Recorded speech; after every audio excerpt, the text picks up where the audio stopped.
Hi, I'm Daniel James, and welcome to a brand new series.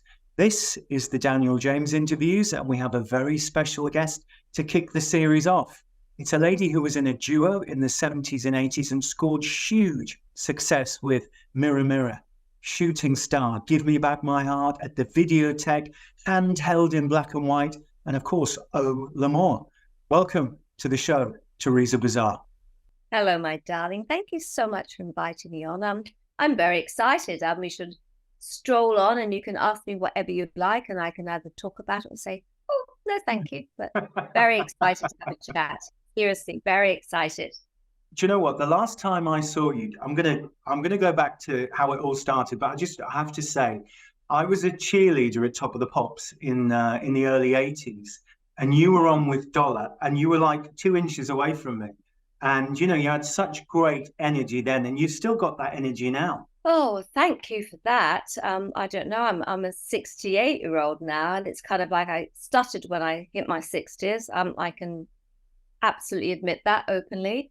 Age is a funny thing because it sort of takes you back to what you were in your youth and your young years, but it makes it come full circle sometimes. So my energy levels are right back to where they were, and I think it's like pretty bonkers, actually.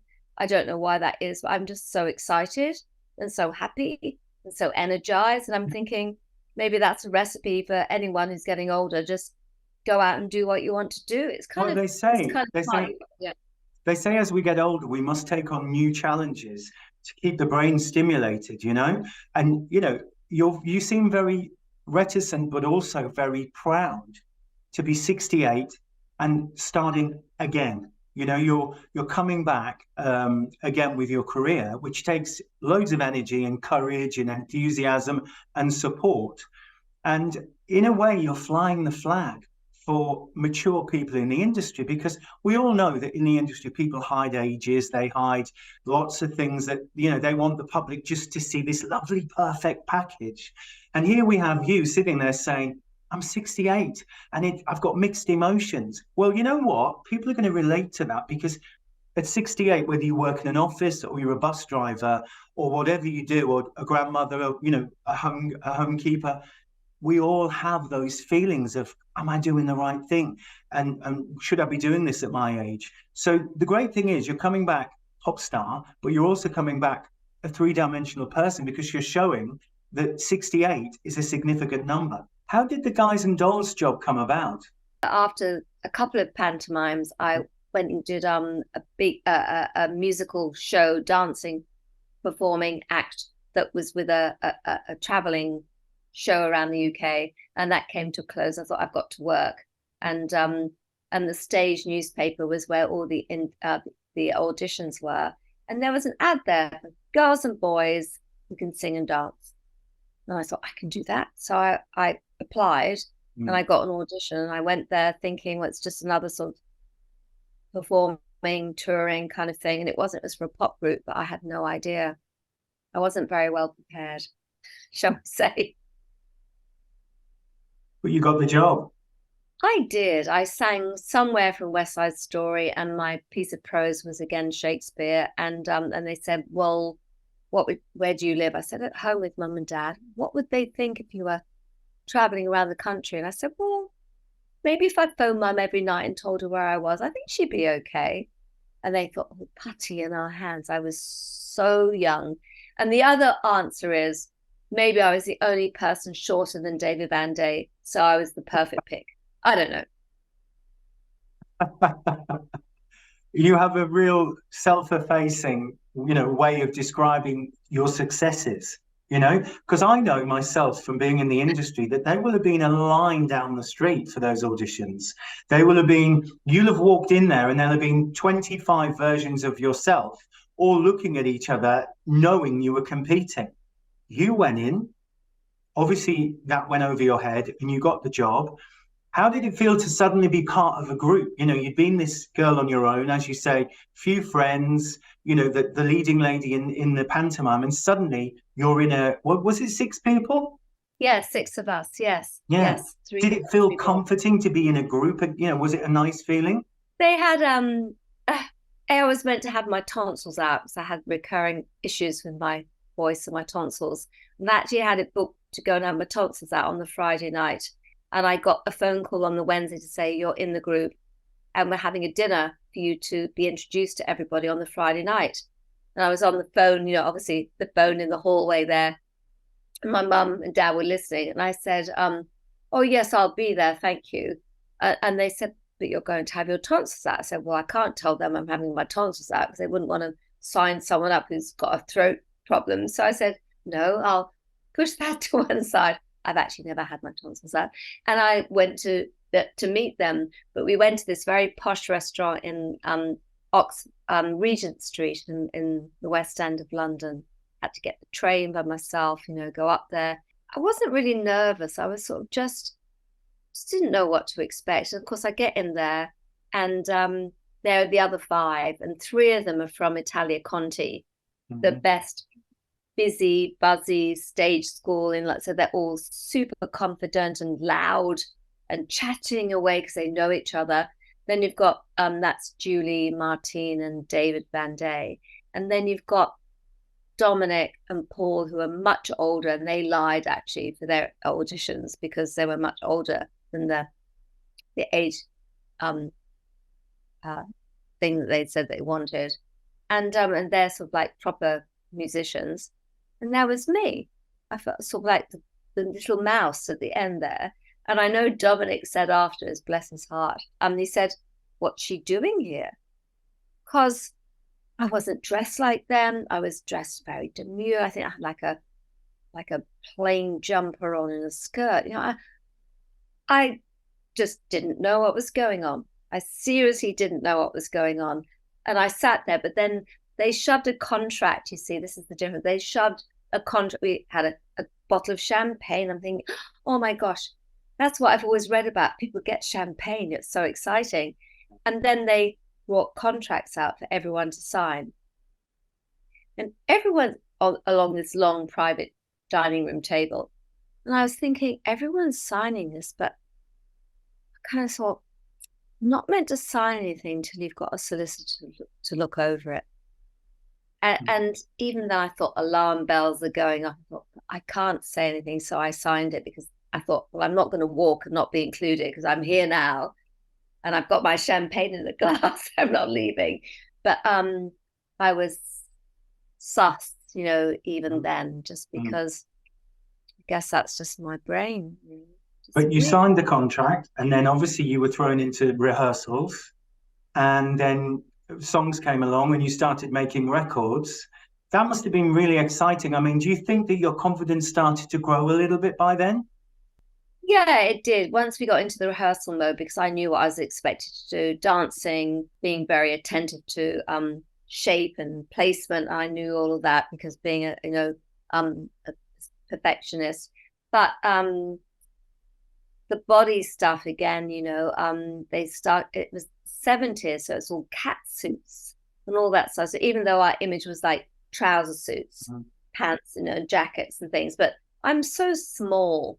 No, and I wasn't skinny. I mean, I wasn't fat, but I wasn't skinny. But when we got to the these all-in-one kind of pantsuits, you know, the lycra stuff, and it doesn't leave anything to the imagination. And by then we got this very fierce choreographer to come in, and we were all standing up in a line in these all-in-ones. And she walked along and she stood along the line. She said in front of everyone, you need to drop a stone. And I actually, inside, I just crumpled. I was so upset. And it was just so brutal. And I kind of thought, what about my voice and my energy and it was just all about your body shape and what you look like. So I've never really forgotten that. And I think that's also an important thing to talk to people about. No, it is. And there are a lot of people in the industry over the years who've complained that they've been forced into brackets they didn't want to go on. They've been forced into diets. You know, there are countless stories of that. So it's really interesting to hear that, because, you know, you would see Guys and Dolls on Saturday night TV or on Top of the Pops.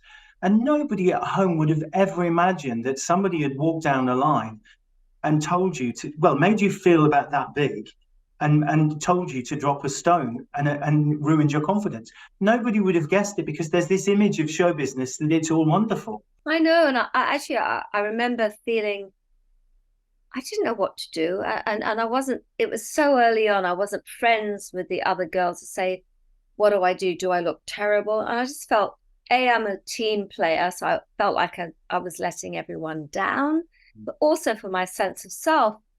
And I thought, I know what it's like to live on 800 calories a day, and it was kind of. I thought, am I never going to be good enough? I think that was it. They'd chosen me, but now they're cutting me down again. I'm never going to be good enough to make the mark. And that was a big thing for me. I didn't actually cut my calories and live on fresh air and think I'm going to faint or whatever. I actually really revisited my body shape and thought, it's because I did all that ballet and I had a lot of thigh muscle because of the strength. And I started to change my rehearsing and everything to slim down and just become more me. And what an intelligent reaction, because emotionally, we all react emotionally. It would have been so easy for you to go, I'm going to starve myself, because we have countless stories of the industry of people starving themselves or turning to drink or taking uppers to keep their metabolism going, taking speed. But you looked at your body and thought, right, I can chisel this, I can change my shape. And all this is going on in your mind while you're standing on Top of the Pops singing, "There's a whole lot," with a big smile on your face. I mean, what a story of strength going on there. Oh, that's so kind of you. I never really thought of it as strength. It's more survival.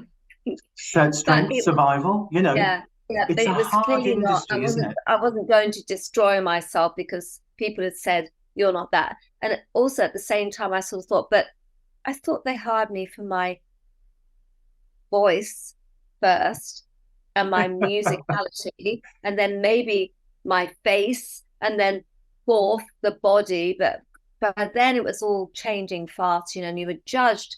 It was so judgmental. I mean, listen, Teresa, little story for you. I was in a band in the 90s, and we had Top of the Pops, we were at Success, and I was told by one of the people running the record company that I was old, ugly, and untalented, and I would never work again, even on the end of the pier at Scarborough.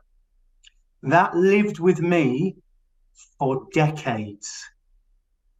So when you talk about someone walking along the line and saying you need to drop a stone, we're talking about an industry that is very surface, that it's all superficial, it's all about how you look in the picture, because you know what, they can go in the studio and they can make you sound good if you're not good. They can get someone else to sing for you. We have countless, Milli Vanilli, bless them. They didn't sing. The guy from Boney M didn't sing, it was the producer. So the genre that we were in, that kind of pop genre, lent itself to that kind of superficiality. But it also lent itself to, I'm going to say, megalomaniacs that felt it was cool and it was okay to diminish somebody. What I find really interesting is that you stuck at it. Guys and Dolls went on to have several chart hits here in Europe, in Holland. That Whole Lotta Lovin' got to #2. So I'm hoping, and I'm because I want to go on to Dollar in a minute, but I'm hoping that during those few years you were in the band, that there were some happy times as well. Were there some thrilling times? Did you feel elevated at all? Yes, absolutely. It was well, I fell in love with pop music, so that was like the best thing that could ever have happened, because I kind of went in there thinking it's a job. That's the old thing. Say you can do anything, ride a horse when you can't, ride a bicycle when you can't, but just say, yeah, of course I can do that, then work it out later. And I fell in love with pop music, and then I started to become really close with the guys, and then I felt I was confident enough to say, but you know what?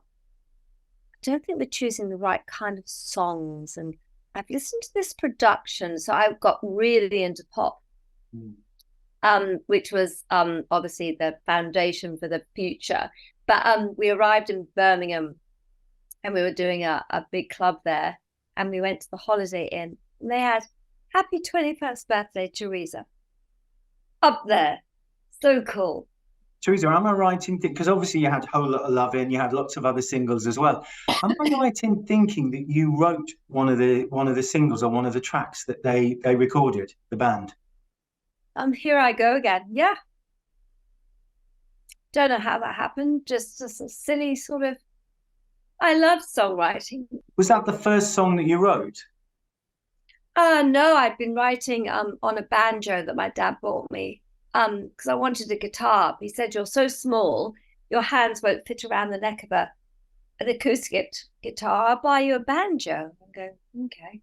So he tuned the 4 strings of the banjo to the strings of a guitar.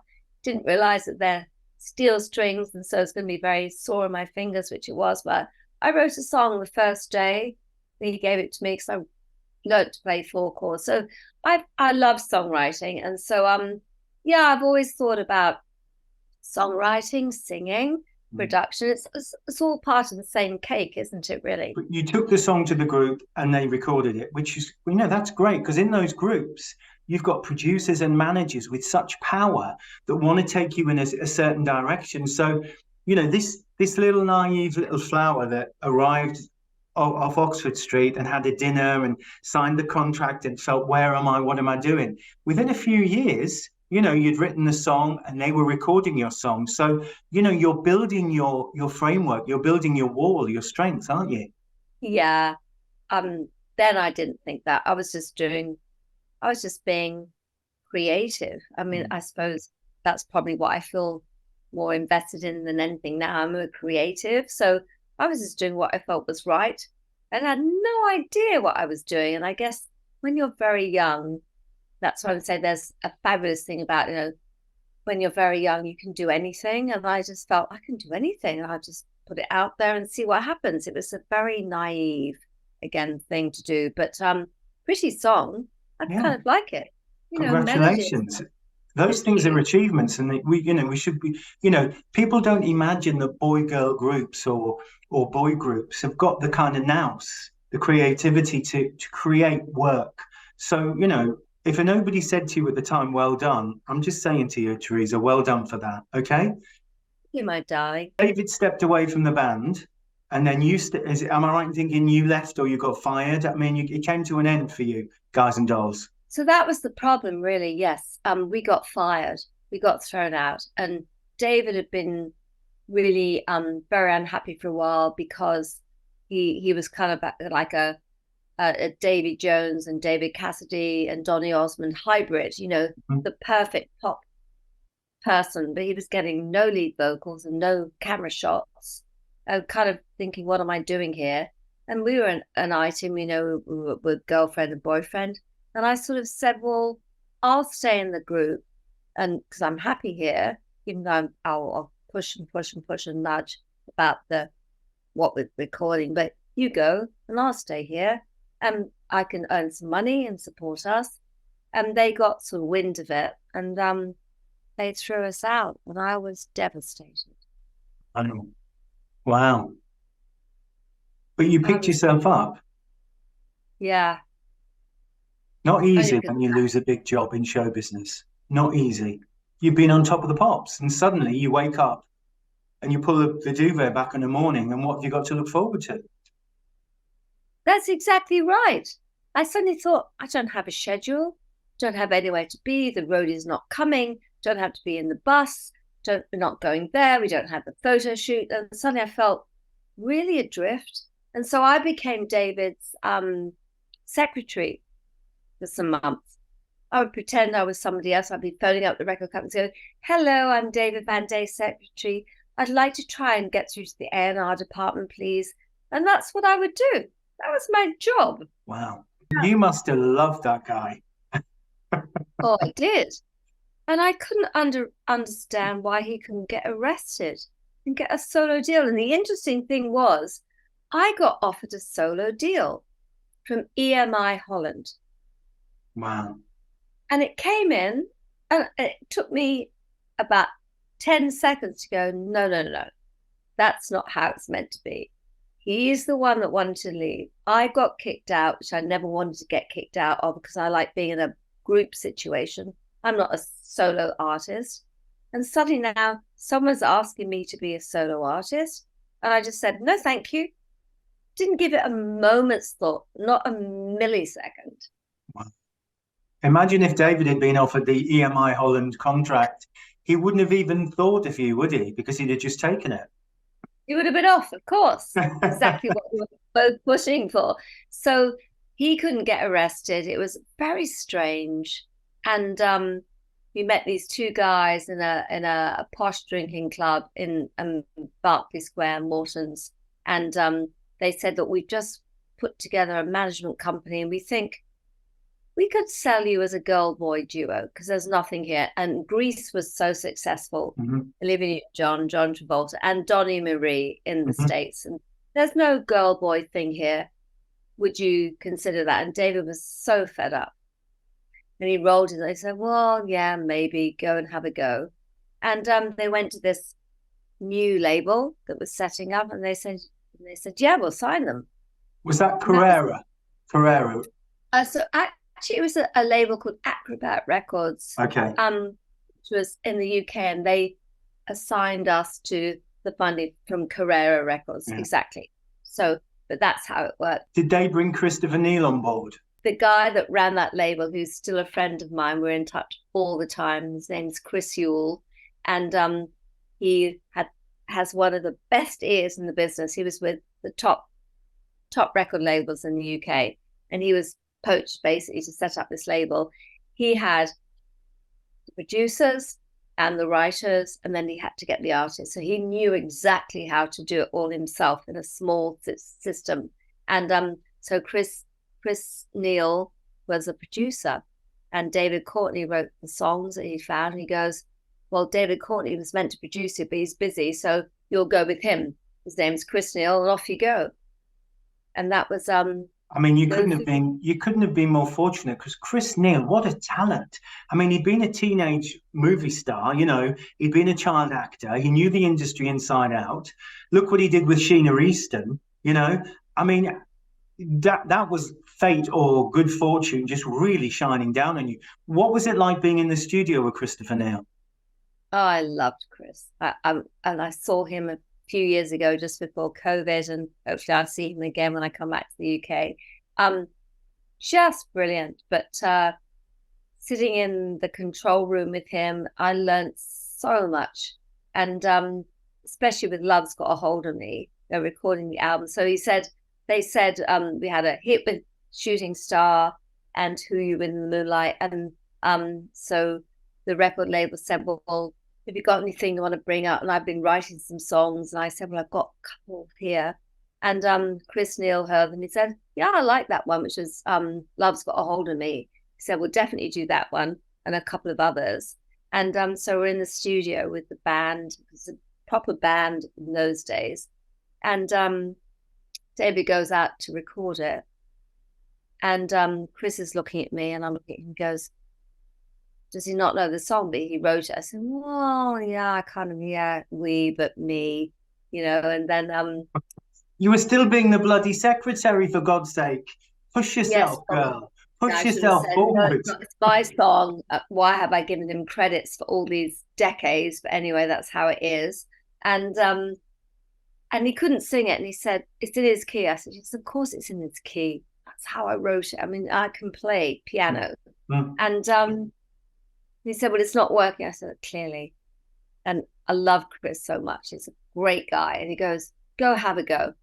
I looked at him, I said, can't. It's not in my key. It's in David's key. He said, go and have a go anyway. I said, really? He goes, really? I'm going, and I'm so compliant from all my days of ballet. Do what you're told. Get on with it. You know, grammar school. Just so I go, okay. I'm walking out. I go, this is going to be horrific. So embarrassing. And I'm standing in the control room. It's so high. And we start, and he goes, yeah, have a couple of goes. And we have a few goes. And then I'm singing the birth. And I've got these thumbs up. I'm going, yeah. And he goes, it's great. I said, really? He goes, really, really? He goes, let's go. What do you want to do first? And that's how I got to do lead on Love's Got a Hold of Me, because that was never the plan. That's why it's so high. And Chris said it was like there was like a band in the 50s, a US band called the Carvelas or something. And they had this incredible, very breathy vocal sound. And he was smiling, going, thumbs up. It's going, it's lovely. I'm going, okay. How fantastic. How fantastic you had that confidence in you. I just have to ask a question. Feel free not to answer. So when you went in and you recorded and the vocal was lovely and he was going, yeah, keep going. What was David's reaction? I think he walked out of the control room. He wasn't there. He was so embarrassed because he didn't bother to learn the melody, learn the lyric, and practice. Three things that I think are probably quite imperative to putting a vocal down in the studio. And he'd lost the lead vocal on the track. Yeah, maybe it was his ego by then. He had a couple of hits, been on the telly a lot, already living the life. But me, I was always back in the box, always worrying, angsting about what's going to happen. That was always me.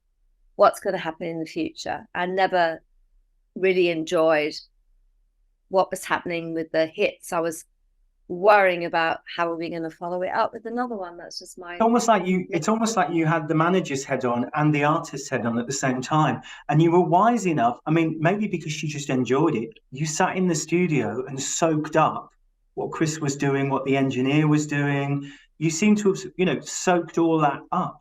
I realized probably with Chris Neal that I wanted to produce music, but I didn't know how. And I thought Chris was so old and so mature. He was probably like, I don't know, 7 or 8 years older. But I thought they were so confident. They knew what they were doing. But I didn't understand that they're all churning inside as well, go, oh my God, I hope I don't make a mess of this. It's just all so. Well, the record company had employed him to do it. He had them breathing down his neck. So when David couldn't hit the thing, he's thinking, I've got to justify this session. I've got to ring they're paying for this. So when you started to knock out the tune, he must have thought, thank God, she's got the talent, Yeah. And it's so high. And I'm saying to Chris, it's so high. He's nodding and smiling. He has such a lovely smile, going, it's okay. It's fine. I've got your back. It's going to sound great. And when I always layer out my vocals myself, always, like, so it's 8. And we started doing that Phil Spector, Carpenter's kind of sound, that wash. And he's smiling, going, it's great, keep going. It's just like a lot of effort. But I'm a precision person. That vocal layering became your trademark because, some people might call it fluffy layering. It just, on all the choruses that David sang lead and all of the songs that you sang lead, your layering of the vocal was so precise. Think about the Bee Gees, who, sometimes would put 30 tracks of layered vocals on, You had ABBA who would layer them. You had Queen who would layer vocals. So, you didn't realize at the time, but you were doing the same thing that the big quality artists were doing, and you just didn't know. That's right. Although I have to say, you are so spot on, seriously, musically. The idea for Love's Got a Hold of Me was, I'd heard How Deep Is Your Love. And I loved that track so much. I analyzed it as much as I could do. And that's really how I wrote Love's Got a Hold of Me, because I wanted the same kind of lush, sensory kind of sound. When you listen to How Deep Is Your Love, it's like somebody's doing that with you with a big fur or coat. And when you listen to your productions, it's the same thing, especially on the ballads. It's that, beautiful, lush warmth that you've is your trademark, I think. And it's, you did it with Christopher Neal, but tell me, obviously you had a couple of hits with Christopher Neal, and it was obviously a fantastic relationship, gave you confidence, because despite the fact that, you have this inside thinking, what am I doing here and whatever, you're a shrewd cookie, and you were picking up all the information, you were writing songs. you went on to do the Paris album, which wasn't quite as big a success as the Dollar album. I mean, the Dollar album had gone in, you'd got into the top 20, like number 18. You'd had several hit singles. You were established. You were a chart act. You were, you know what I mean? Yeah. You did the Paris album, which, it didn't quite have that appeal. But then you worked with Trevor Horn, and I want to know how you went from the Paris album, because I know that there's something in there that Teresa instigated this. This didn't just happen. So come on, I want to know how you got with Trevor Horn and how that came about. We finished the first album, Shooting Star, which was really lovely. But things were moving so fast musically. But then I was like hook, line, and sinker into pop, and thought we've got to move on. And we were being berated because we were so MOR and we were so cheesy and so everything. So I'm thinking, okay. And we moved record labels to WEA, which is Warner Electric Atlantic, and big stuff. They gave me all this sort of power, and I sort of said, well, we need to be a bit more sort of boomtown rats-ish or something, because no one's going to want to know us where we were back 2 years ago, because it's going too fast. So I went, a bit too far to the left, too much guitar, a bit too raunchy, a little bit. We couldn't carry the fans over. But I thoroughly believe if we'd have stayed where we were, we would have died a death. So anyway, that's my understanding. It's a perfect musical business explanation. Often bands on the second album or whatever, they deviate from what they were known from, and sometimes it doesn't quite work out. It's how you recover from that that's important, and you did. So you stepped it. How did you meet Trevor? Did you know Trevor Horn? How did it come about? So simply, my darling, I dug myself out of a hole after the Paris collection not being success in the charts. And I was in my car, and Video Killed the Radio Star came onto the radio. And I pulled over and I went, oh my gosh. And I just listened to the separation of sound, particularly the bass drum and the I can do it, I'm practicing. And I suddenly thought, that's it. Whoever made this record, that's what we need. It's like the perfect morphing into a different world.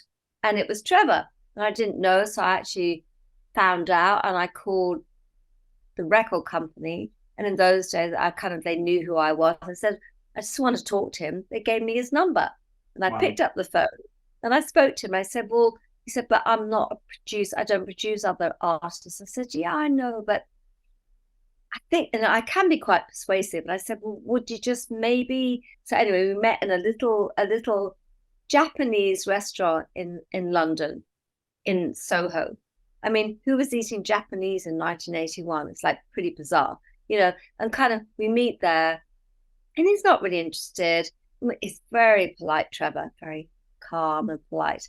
And we're chatting, and sort of he's kind of like checking time, Then he's going, well, what are you doing? And I said, oh, we're going to Tokyo later this year, because we're going to be performing for the Yamaha Song Festival, I believe, this year or next year. We're not quite sure. And he went, Tokyo? I went, Japan? I went, yeah. And it was kind of, and his eyes suddenly lit up, and he went, oh, wow. I said, yeah, it's kind of a big deal, isn't it? 'Cause it's so far away back then. And he said, okay. He said, well, I'm going to go and do a writing session tonight with a writer, Bruce Woolley. And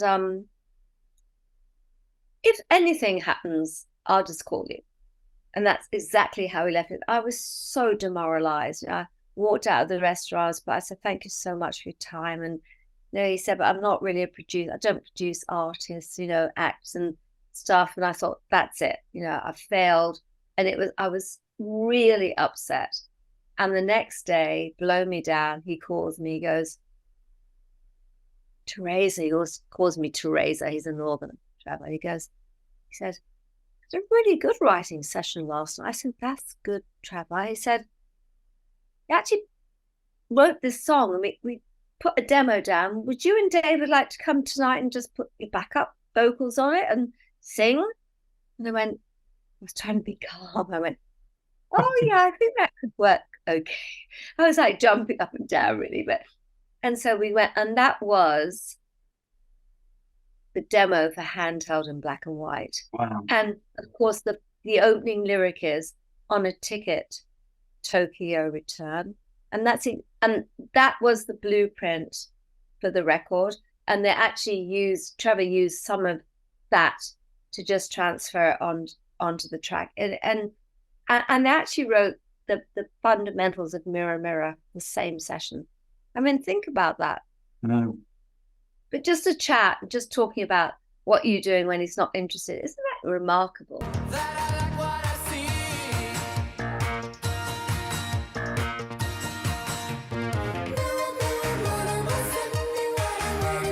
You've had several moments in your life when you haven't realized it, but it's as if fate has intervened and just moved those little pieces of the chessboard for you, because you've got the talent, and they see the talent, and you're like, oh, this is a disaster. But behind the scenes, all these little things are coming into place. And obviously then you started to write more stuff for the album, and this classic production, you had the great stuff with Christopher Neal, but then you combine that with Trevor's amazing production work, on synthesizers and bringing the instruments in. You were kind of at the cusp of his kind of learning curve, as a producer. So you were almost like his Eliza Doolittles, We were the first, of course. Mm. He was cutting his teeth on it, and I think Jill, bless her, and it's a tragedy what happened with Jill Sinclair. But and I remember, Trevor sort of afterwards saying that Jill said, go and work with Dollar, because they just want another Video Killed the Radio Star, which is exactly what I wanted. She was spot on. But what Trevor did was he flipped things around, which is, for me, I'm ever grateful. He's like my boss, and I met him last year and we had dinner together. It was just so lovely. He saw the sounds in a voice. It's not always about full throttle and power, but the way things work. So what he did was, with the Dollar tracks, is he flipped it around, and that, as opposed to the male always does the leads and the girl is always the fluff and the backing harmonies, that's always how it was. He shifted it around with the Dollar records. So David would do the leads and the verses, but the choruses, which is what you would say is the hook, was always me. And he changed it around. So you've had this incredible lift, because of my voice, it's a lot of the air. And he changed the sound, so it made it very memorable. And that was a huge thing, because otherwise it's always the lead singer with the backup vocals. And he shifted everything around and made things become very different for us. And as he went through the records, and Give Me Back My Heart, which was just the end of that, is just remarkable.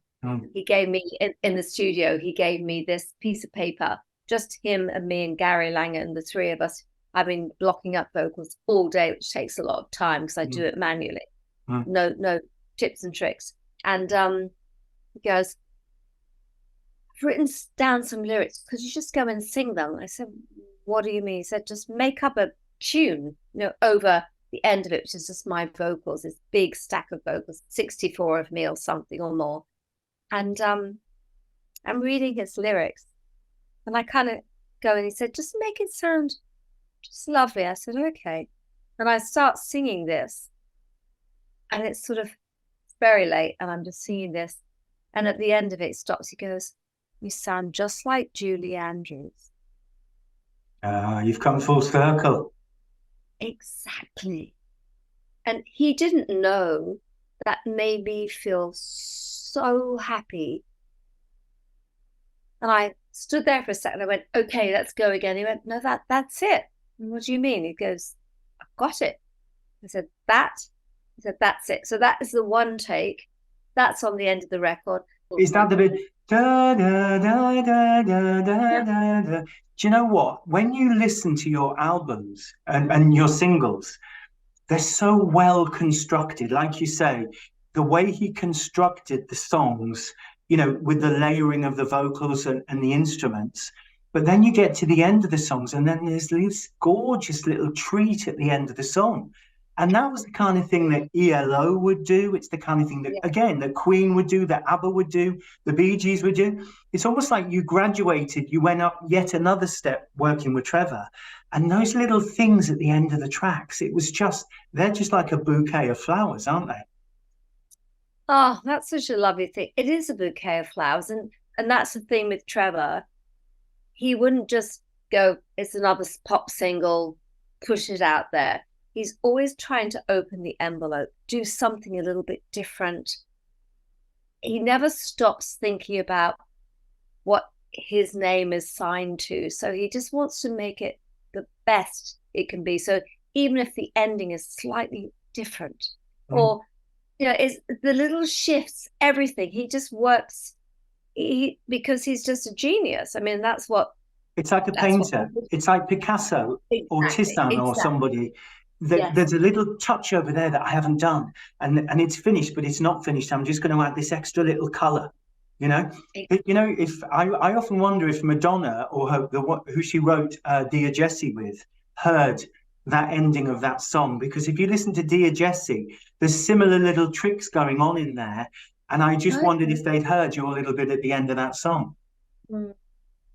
I never really Give Me Back My Heart. It's such an incredible, epic sort of production of a ballad, but it's a pop song, it's got rhythm. It's not like a big shout out ballad, but just the way he changed it up at the end, it was so surprising to me.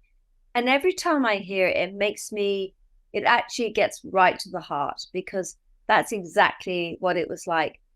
Just do a little bit more to make it. And it was just so gentle and so lovely. It's like a lullaby. I think the tracks you did with him were like almost like a huge big box of chocolates, and there was just so many wonderful centers, and even the chewy toffee ones were like a challenge, but it was an exciting challenge. Where's the song going to go next? I mean, you had the videotech as well, which was fantastic. Yeah, absolutely. And actually, interestingly, so Trevor co-wrote "Give Me Back My Heart" and videotech with Simon Darlow.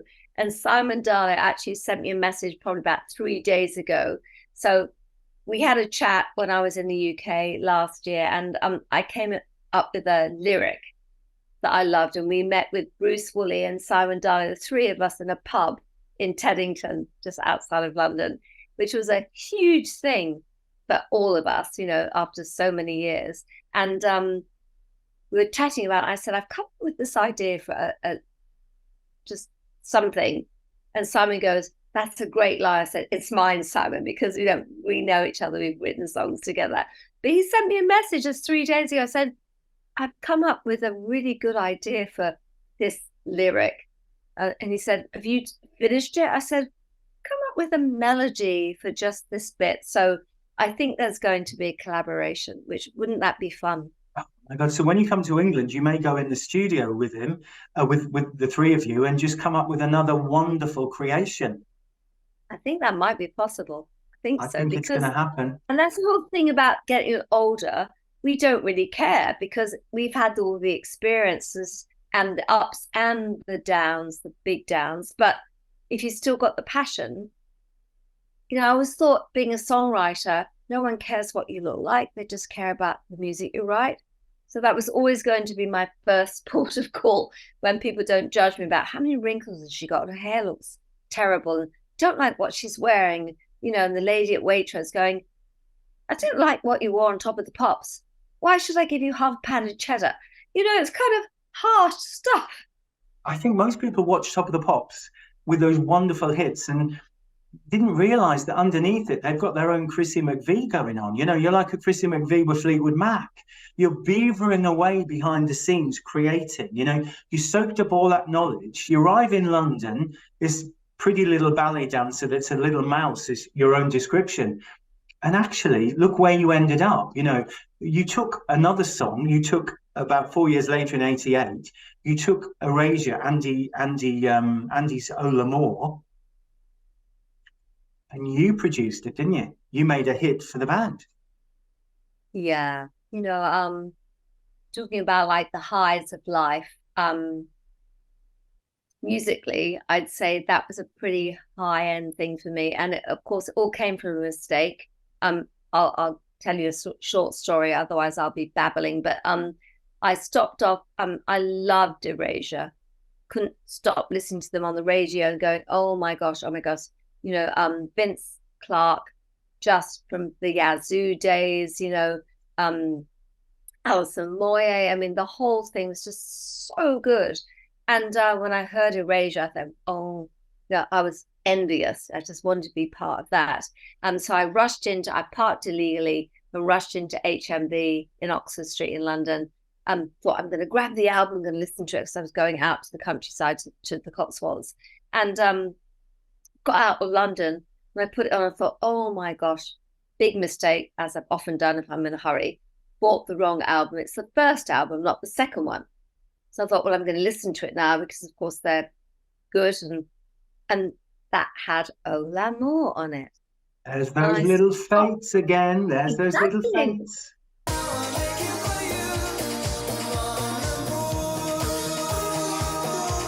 And I pulled over just as I'd done with Video Killed the Radio. So I was listening to it. I always listen to something, if it's on a CD, maybe 3 times to just stop thinking about the big pushes, but delve into the production, listen to it.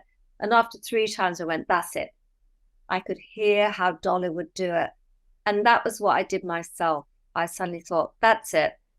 We're going to do this cover. And it's going to be exactly, I could hear the sounds and a bit of the, oh, Ola Moore. I could hear it. And it was a super moment. It was a hard thing, kind of producing it and everything. But you got the musicians together, you got the arrangement, and you pulled so I did in. all that. Yeah. But actually signing it to London Records was the coolest thing because they were the coolest label in the UK. And the fact that they would sign a dollar record to their label was just uber cool. And how many women, sorry just to interrupt, but how many women were sitting behind the mixing desk in 1987, 88? I think Nicola Martin possibly from Bucks Fizz, but I can't think of Diane Warren maybe in the States and you sitting there doing it.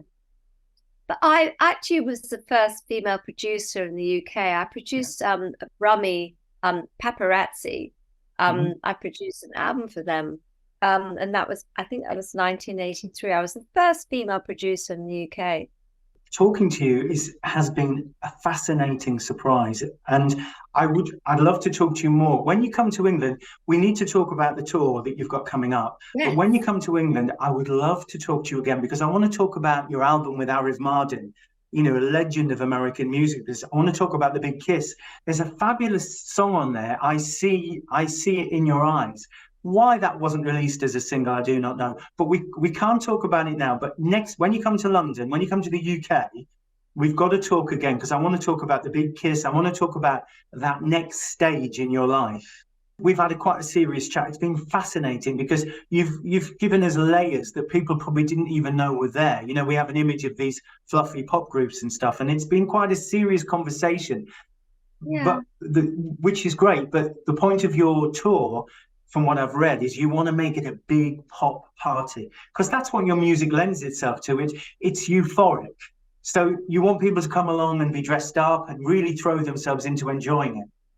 It's got to be a pop party. I mean, I haven't run the set yet here. I've got my heels and my dresses and everything.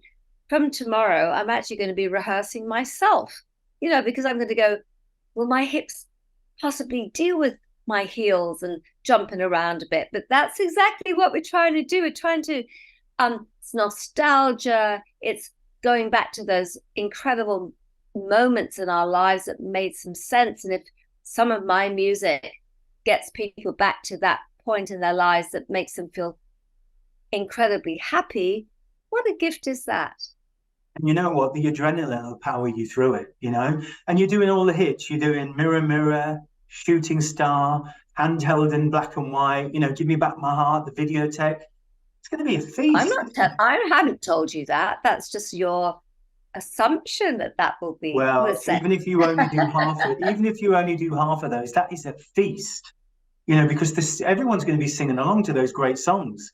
So I wish you huge luck and success with the tour. I hope you get back in the studio.